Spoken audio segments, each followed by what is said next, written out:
दीगर अहम खबरें भी शामिल करते हैं। बोल पाकिस्तान में आपको बताएं कि सजावल के इलाके शाह बंदर में गैस के ज़खायर दरियाफ्त हुए हैं। पाकिस्तान पेट्रोलियम लिमिटेड ने मालूमात स्टॉक एक्सचेंज को अरसाल कर दी है और कुएं से यौमिया 12.4 million standard cubic fit gas के ज़खायर मिले। इस पर बात करते हैं, हमारे साथ कफील हमारे नुमाइंदे मौजूद हैं। कफील, आगाह कीजिएगा, इस पर क्या डिटेल्स आ रही हैं, कितना बड़ा ज़खीरा है, कितने लोग इससे मुस्तफीद हो सकेंगे? देखिए, पीपीएल ने जो है वो हाइड्रोकार्बन गैस के ज़खायर दरियाफ्त कर लिए हैं। इस हवाले से सजावल के इलाके शाहबंदर में हाइड्रोक्विन X1 से जो है वो गैस के ज़खायर जो है वो दरियाफ्त हुए हैं।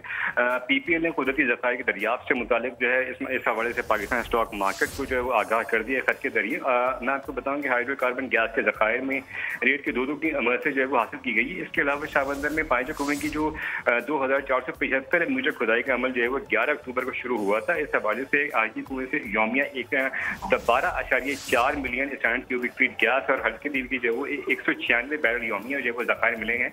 और खत में ये भी कहा गया कि गैस के ज़खायर की दरियाफ्त में माली पेट्रोलियम, सिंध एनर्जी बोर्डिंग और गवर्नमेंट होल्डिंग प्राइवेट लिमिटेड और पाकिस्तान पेट्रोलियम लिमिटेड का इश्तराक शामिल है। बहुत शुक्रिया कफील, इसकी डिटेल्स आपने दी हमें।